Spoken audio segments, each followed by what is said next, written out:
uzak olsun insanlar, çatsın arzusuna ay Allah her bir yaralan.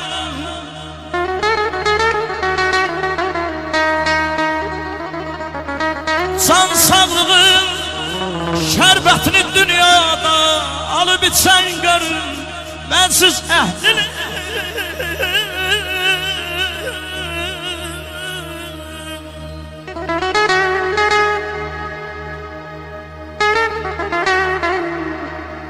Sallaydı sallaydı.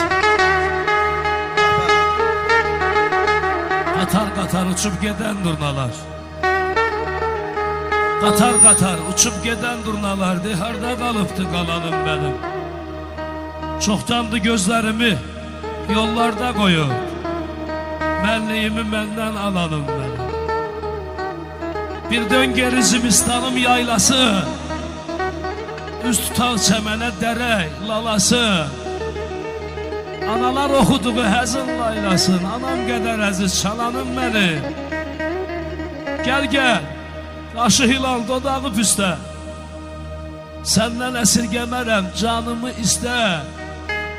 Qəbrə gedəndə cənazəm üstə, bilim var saçını yonadım mənim.